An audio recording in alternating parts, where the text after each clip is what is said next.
Alors bonjour les amis, c'est Fred, tipster du site gagnerfuté.com. Donc dans cette vidéo, je vais vous proposer 4 paris sportifs pour le samedi 17 octobre. Avant toute chose, désolé pour ceux qui essaient de se connecter au site. On est dessus, c'est un petit peu tout en carafe et je vais être obligé en fait, derrière cette vidéo, je vais vous diffuser gratuitement en fait une vidéo vous présentant ce que c'est, parce que j'ai beaucoup de demandes, qu'est-ce que c'est que les paris long terme, les PLT. Donc une vidéo vous présentant ce que c'est, les avantages, les inconvénients et l'offre que je devais faire à partir de maintenant. Et dans une seconde vidéo, je vais vous proposer de prendre, pour ceux qui le voudront, et je vais vous expliquer après dans quelles conditions, des PLT, puisqu'en fait je vais diffuser gratuitement. Les espaces membres sont en création et j'ai encore trop peu de temps. Tout est ok maintenant pour le nom de domaine. Je vais pas rentrer dans le domaine technique. Mais c'est assez étoffé, je vais pouvoir vraiment tout mettre et en parallèle je dois quand même aussi recréer tous les espaces en fait pour ce qui est du logiciel de statistiques, l'alerte algo. D'ailleurs j'ai remis à jour les alertes algo.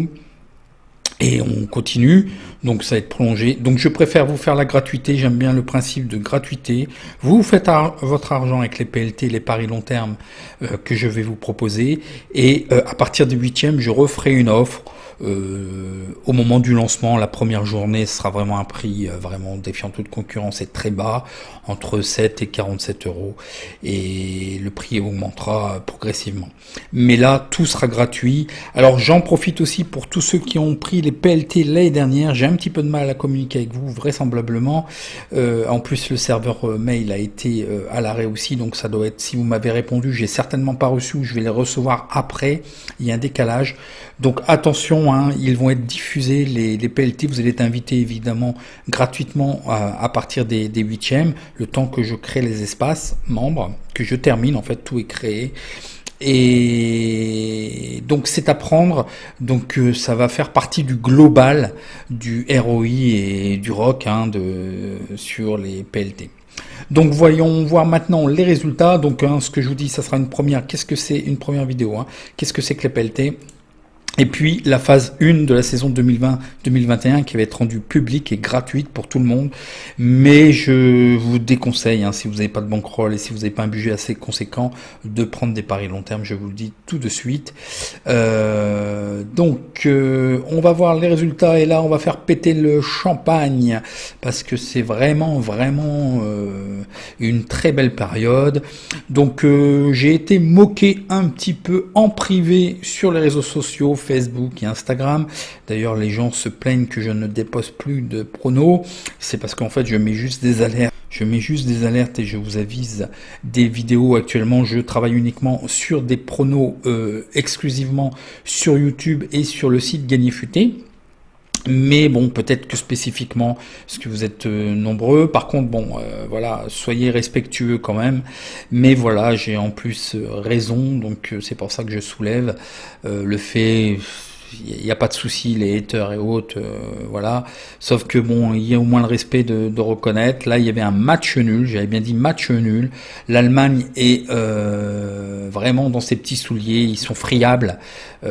C'est pas encore ça, je le savais bien. Et la Suisse était capable de bien défendre, mais ils ont fait au-delà. Je vous avais dit qu'ils jouaient pour faire match nul. Non, ils ont joué pour gagner. De toute façon, le match nul n'a arrangé personne. Et bon, voilà, ça se termine comme ça. Un très bon match de la Suisse. La Suisse, c'est pas une petite nation du football. De mémoire, ils doivent être 17e, je crois, au niveau mondial.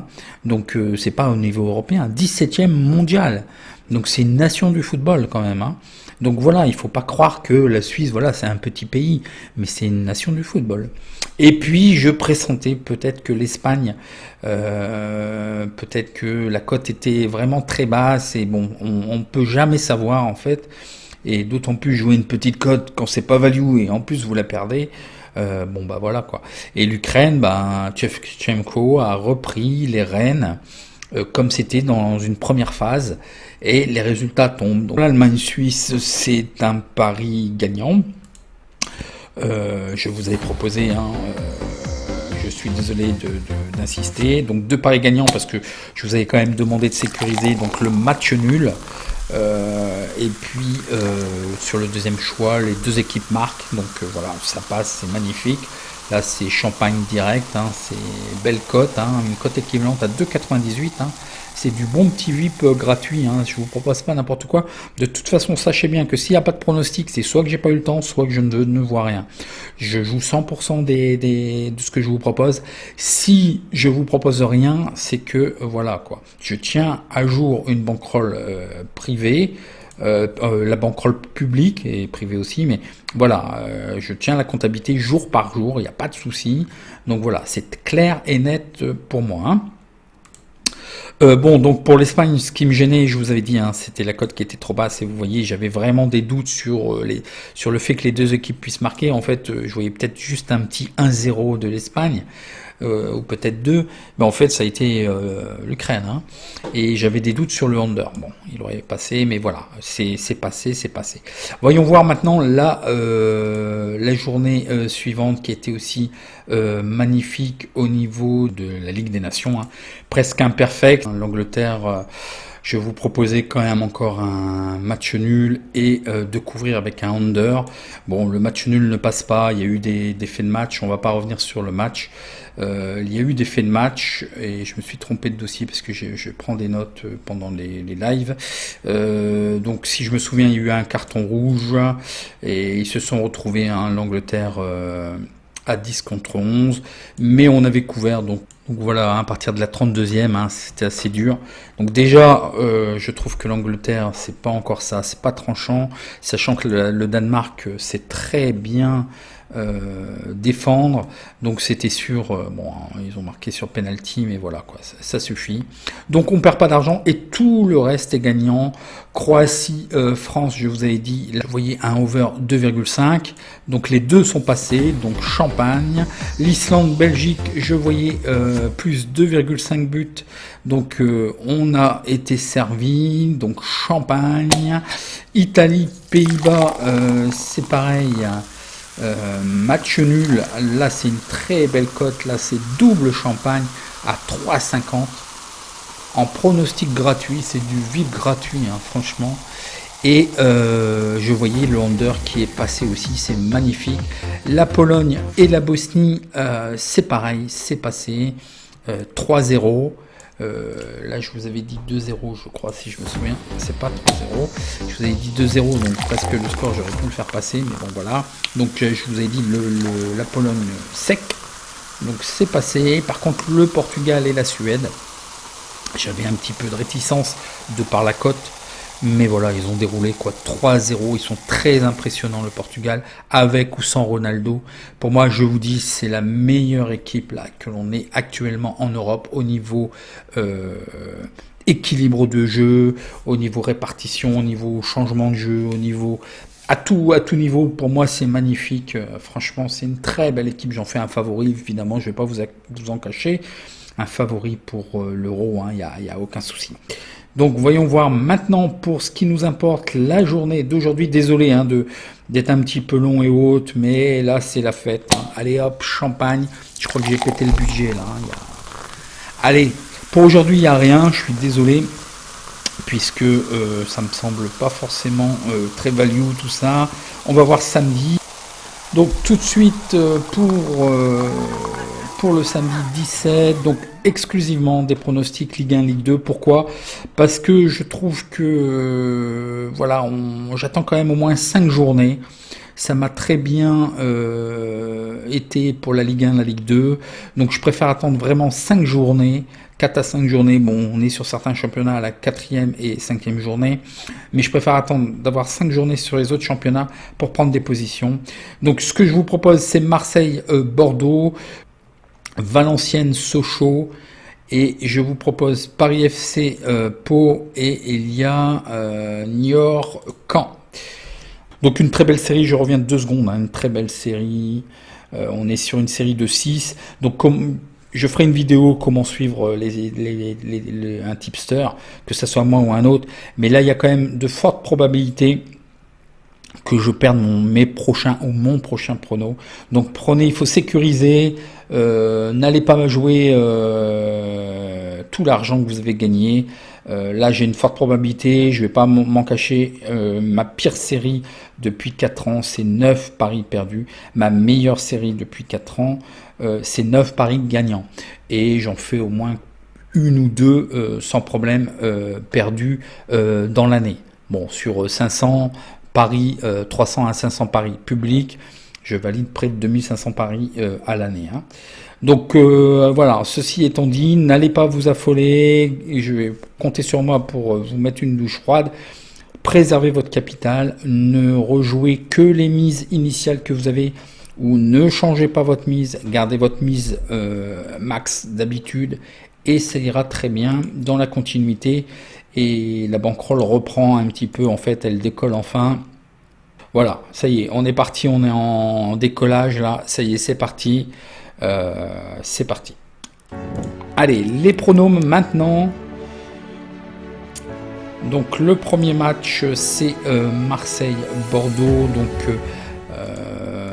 Marseille est 10e avec 9 points. Ils devaient profiter de cette première période parce que là ils vont rentrer dans les ligues, dans la Ligue des Champions. Donc attention, un match tous les 3 jours. Je pense qu'ils n'ont pas l'effectif pour faire bien dans les deux compétitions. Marseille a un Elo rating de 1915 points et Bordeaux a un Elo rating de 1780 points. Une certaine régularité, mais toujours un petit peu sceptique sur Bordeaux. On va voir ça plus en détail sur ce que je vous ai trouvé. Côté absent, alors il y a Payet, évidemment, carton rouge. Bon, Bernard Fa serait, je sais pas si c'est vraiment une bonne recrue, je pense. Bordeaux. Koscielny serait incertain. Samuel Kalou, victime d'une déchirure lorsqu'ils étaient en sélection, tout comme Elson Mexer, pareil en sélection, lésion au niveau des ischio-jambiers. Donc quand même des absents côté girondin. Voyons voir le comparatif Marseille-Bordeaux. Donc attention, Marseille reste sur 3 matchs nuls. Bon, ils ont perdu qu'un seul match sur les 5 derniers matchs. Et puis Bordeaux aussi affiche une certaine régularité avec une seule défaite, mais ils alternent les matchs nuls et les défaites. Statistiques de Marseille, ils gagnent à 33%, ils font match nul à 50%, ils perdent à 16%. Ils font des over 2,5 à 16%, des under à 83%, toujours très peu de buts. Ils marquent en premier à 50%, ils encaissent en premier à 50%, un rendement de plus 13% sur cette équipe. Pour ce qui est de Bordeaux, c'est pareil, ils gagnent à 33%, en match nul à 50%, ils perdent à 16%. Ils font des over à 33%, des under à 66%, donc une certaine constante sur les deux équipes. Ils marquent en premier à 16%, ils encaissent en premier à 16%, ils marquent en premier à 33%, un rendement sur cette équipe négatif. Voyons voir le face-à-face domicile extérieur. Donc Marseille n'a toujours pas gagné à domicile, et puis Bordeaux reste sur une défaite à Lens. L'historique, donc là ça fait partie des bêtes noires, il faut que je vous fasse une vidéo, il y en a qui font du business avec ça, je vais afficher toutes les bêtes noires sur tous les championnats. Donc il faut savoir que Bordeaux n'a toujours pas gagné à Marseille depuis 12 matchs. Et Marseille n'a pas gagné à Bordeaux depuis 16 matchs. Marseille n'a pas gagné à Bordeaux, c'est très très particulier. Il y en a qui jouent cet aspect bête noire. Donc à domicile, Marseille gagne à 56%, font match nul à 31%, perdent à 12%. Ils font des over à 37%, des under à 62%. Pour ce qui est de Bordeaux, ils gagnent à l'extérieur 31% de leur match, ils font match nul à 68%. Ils font des over à 18%, des under à 81%. Donc voyons voir les statistiques particulières que je vous ai trouvées. L'Olympique de Marseille a réalisé une série de 3 matchs nuls à la mi-temps et à la fin du temps réglementaire en Ligue 1. Marseille n'a pas perdu lors de 18 des 20 derniers matchs en Ligue 1. Marseille est sur une mauvaise série de seulement une victoire en 7 matchs en Ligue 1. Il y a eu moins 2,5 buts lors des 5 derniers matchs de Ligue 1 de Marseille. Marseille a marqué une moyenne de 0,67 buts à domicile. Pour les Girondins de Bordeaux, ils ont été battus lors des 3 derniers matchs à l'extérieur contre l'Olympique de Marseille. Bon, je vous les mets, c'est un petit peu bateau, moi je ne prends pas trop en compte. Bordeaux a obtenu seulement une victoire dans les 12 derniers matchs de confrontation avec l'Olympique de Marseille en Ligue 1. Les Girondins de Bordeaux ont fait match nul contre l'Olympique de Marseille dans 6 des 10 derniers matchs de Ligue 1. Lors des 8 derniers matchs de Ligue 1, les Girondins de Bordeaux sont invaincus à 7 reprises. Les Girondins de Bordeaux ont fait match nul à la mi-temps et à la fin du temps réglementaire dans 4 des 7 derniers matchs, une certaine constante avec Marseille. Sur les 6 derniers matchs de Ligue 1, les Girondins de Bordeaux ont réussi à garder leur cage inviolée à 5 reprises. Donc je vois quoi sur ce match ? Eh bien, vous l'aurez peut-être deviné, un match nul, encore avec une belle cote à 3,45, et on sécurise avec le 1 remboursé si 1 à une cote de 2,05, ce qui fait un omnobet en fait, c'est ce qu'on appelle un omnobet, à une cote équivalente à 1,77. Bon, les statistiques nous disent qu'un jour la série va terminer, Bordeaux va gagner à Marseille, ce qui serait pas improbable, mais bon, vous avez vu, il y a pas mal d'absences. Je pense qu'ils vont jouer sur ce match au moins de ne pas perdre, d'aller chercher le match nul, et voilà quoi. Donc c'est un bon pari à prendre, mais sécurisez-le, le jouez pas sec, jouez à 1-1 ou 0-0, donc les probabilités, une victoire à domicile à 30%, match nul à 50% et la victoire extérieure à 20%. Donc voyons voir maintenant les matchs de Ligue 2. Je vous propose Valenciennes, Sochaux. Valenciennes est 10e avec 9 points et Sochaux est 3e avec 12 points. Valenciennes, comme vous le voyez, c'est une équipe que je qualifierais de ça gagne ou ça perd. Ils sont surtout costauds et invaincus à domicile. Par contre à l'extérieur, ça ne va pas. Pour ce qui est de Sochaux, attention, toujours invaincu depuis le début du championnat. Donc voyons voir, il y a quelques petites infos sur cette équipe où il y a les suspendus. Il y a Guillaume, suspendu, Almeida, suspendu, Cufo, suspendu, le blessé Kilata. Ok ? Donc les suspendus côté Valenciennes, le blessé côté Sochaux, c'est ce que j'ai comme information pour l'instant. Donc voyons voir le face-à-face domicile-extérieur. Donc comme je vous ai dit, Valenciennes alterne les victoires et les défaites, mais ils sont vraiment intéressants à domicile.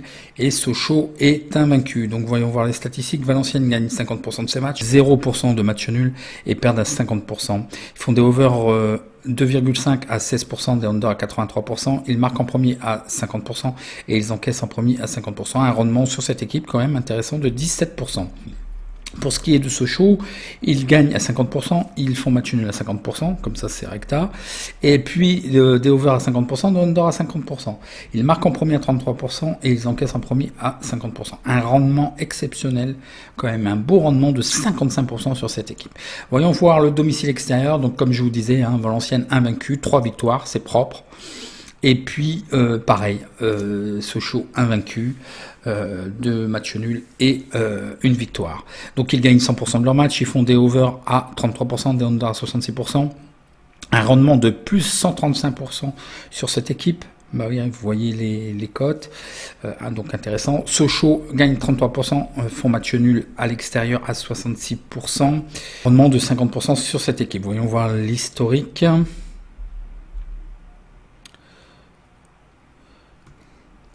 Donc Sochaux n'a plus gagné depuis 5 matchs à Valenciennes.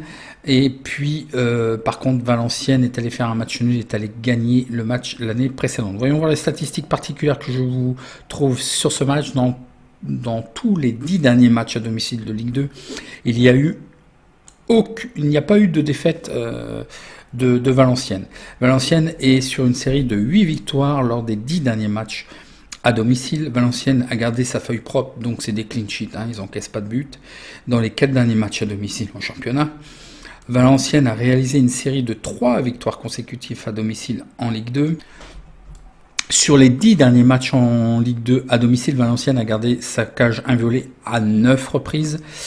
Dans 14 des 17 derniers matchs de Ligue 2 à domicile, dans les matchs de Valenciennes, il y a eu moins 2,5 buts.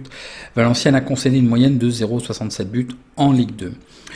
Sochaux n'a subi aucune défaite lors des 6 derniers matchs de Ligue 2. Sochaux n'a gagné qu'un seul des 11 derniers matchs à l'extérieur en Ligue 2. Lors des 9 derniers matchs de Ligue 2, Sochaux a enregistré 8 matchs d'invincibilité.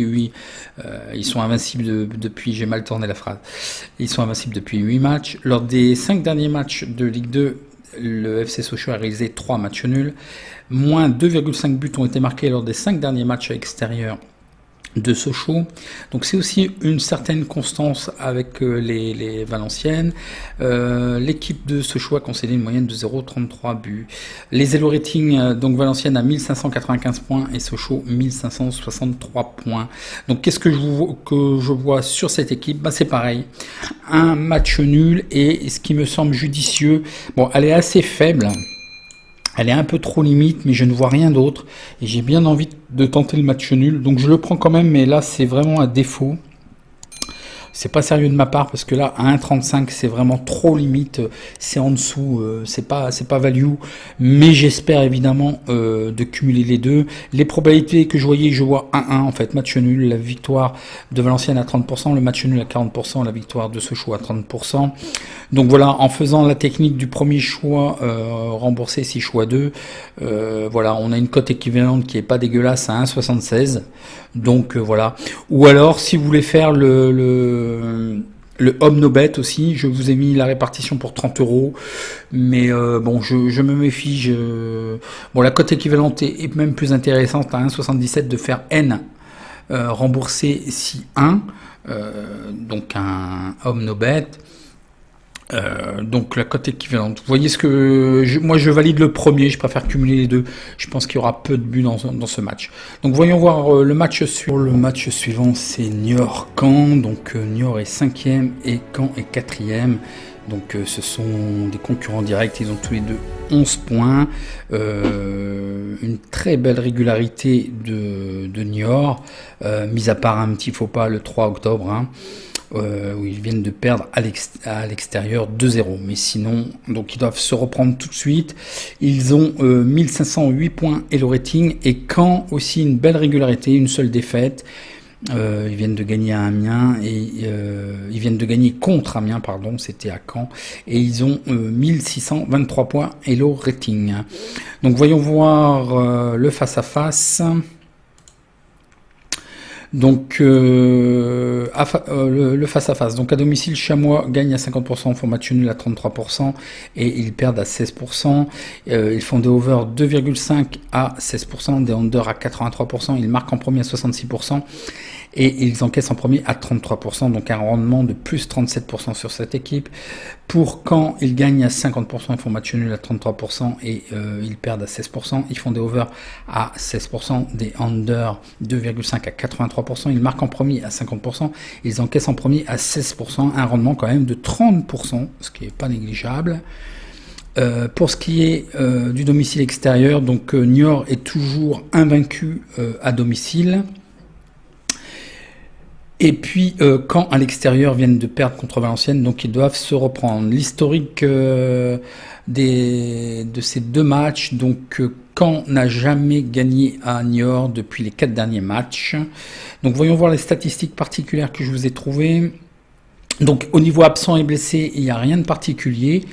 Si jamais vous avez une info, ça serait sympa de le mettre en commentaire, mais je pense que de toute façon ce sera trop tard parce que c'est validé. Donc Niort sont invaincus dans leurs 7 derniers matchs à domicile de Ligue 1. Niort est invaincu dans 6 des 7 derniers matchs de Ligue 2. J'ai dit Ligue 1, hein, vous avez rectifié de vous-même. Niort ont fait match nul dans 3 des 4 derniers matchs à domicile en Ligue 2. Caen a fait match nul contre Niort dans 4 des 8 dernières rencontres en championnat. Caen n'a pas été battu dans 6 des 7 derniers affrontements à l'extérieur contre Niort en Ligue 2. Caen a réussi à garder sa cage inviolée lors de 5 des 6 derniers matchs de Ligue 2, donc des clean sheets. Caen est invaincu dans 5 des 6 derniers matchs de Ligue 2. Caen a encaissé un seul but dans ces 6 derniers matchs. Les Elo Rating, je vous les ai donnés. Et là aussi, je vois encore un match nul. Et je vous propose le under. Je pense qu'il y aura très peu de buts, vous l'avez compris. peut-être le 1-1, le match nul. Les probabilités 25% de victoire à domicile, 50% de match nul et 25% de victoire extérieure. Donc voilà, je fais toujours la même technique. Hein, j'ai un petit peu arrêté les DronoBet, les OmnoBet et les WenoBet. Je fais beaucoup plus les choix. Ça m'a l'air d'être beaucoup plus payant. Bon, c'est une technique qui est une technique avancée que j'aurais pas dû vous dévoiler. Ça fait partie de la formation avancée qui sera bientôt disponible. La technique du choix 1, rembourser 6 choix 2, donc match nul 3,05, ce qui est pas mal, et rembourser 6 moins 2,5, mais évidemment le but est de cumuler les deux, ce qui nous ferait une cote équivalente à 1,95 qui n'est pas dégueulasse. Donc voilà pour ce pronostic, voyons voir le suivant, que je me méfie de ce type de match, j'en ai planté l'année dernière au moins 2 ou 3 d'affilée je pense, donc c'est le premier contre le dernier, et en plus ce qui me semble un peu étrange c'est la cote, donc je l'ai quand même retenu. Donc Paris est premier avec 13 points et Pau est en position de relégation qu'avec simplement 3 points. Paris a 1496 points et puis Pau a 1700 points. Donc allons voir le face-à-face. Donc une certaine régularité de Paris, une seule défaite, et puis Pau n'a toujours pas gagné à domicile. Donc voyons voir les statistiques. Paris FC gagne à 66%, ils font match nul à 16%, ils perdent à 16%, ils font des over 2,5 à 66% et des under à 33%. Ils marquent en premier à 66%, ils encaissent en premier à 33%, un rendement de plus 90% sur cette équipe. Pour Pau, ils n'ont toujours pas gagné, 50% de match nul, 50% de défaite. Ils font des over à 16%, des under à 83%. Ils encaissent en premier à 16% et ils marquent en premier, c'est le contraire, désolé. Ils marquent en premier à 16%, ils encaissent en premier à 66%, 100% de moins 100% de rendement sur cette équipe. Le domicile extérieur, le face-à-face. Donc à l'extérieur, Pau n'a toujours pas gagné. L'historique des confrontations, il n'y en a pas. Ils se sont jamais rencontrés. Donc voyons voir les statistiques que je vous ai trouvées. Alors attention au niveau des infos, suspendu Name du Paris FC et blessé Diaby Fadiga. Suspendu côté Pau Bensé. Donc voilà, les statistiques, le Paris FC a perdu 7 des 14 derniers matchs en championnat à domicile avec une marge de 2 buts et plus. Le Paris FC n'a pas perdu dans 6 des 7 derniers matchs en Ligue 2. Il y a eu moins 2,5 buts dans 4 des 5 derniers matchs de Ligue 2 à domicile du Paris FC. Le Paris FC concède une moyenne de 0,67 buts dans leur match à domicile en Ligue 2. Pour ce qui est de Pau, Pau n'a pas réussi à marquer lors des 3 derniers matchs à l'extérieur en Ligue 2. Donc comment voulez-vous gagner? Sur ces 6 derniers matchs de Ligue 2, Pau n'a marqué aucun but à 4 reprises. Lors de ces 5 derniers matchs en Ligue 2 de Pau, il y a eu moins 2,5 buts. Et ils ont marqué 0,33 buts dans leur match de Ligue 2. Donc qu'est-ce que je vois? Je suis assez surpris de la cote, 1,90 pour quand même le premier de la Ligue 2 et contre le dernier, donc une cote sèche à 1,90, c'est ce que je vous propose de prendre. En attendant, je vous souhaite bon match. Vous pouvez me poser vos questions en commentaire. N'oubliez pas de voir la prochaine vidéo qui vous explique ce que c'est que les PLT, les avantages, les inconvénients, et puis la présentation de l'offre que je ne vous ferai pas en fin de compte. Il y a un lien, mais ça va vous rediriger vers la seconde vidéo qui sera en lui-même les paris long terme phase 1, la saison 2020-2021. Si vous voulez voir qu'est-ce que c'est, comment on peut les prendre, et puis si vous avez un petit peu de budget, mais attention, ça va peut-être monopoliser votre budget paris sportif pendant quelques semaines. Donc en attendant, un petit like si vous avez apprécié, et je vous dis à la prochaine vidéo. Merci.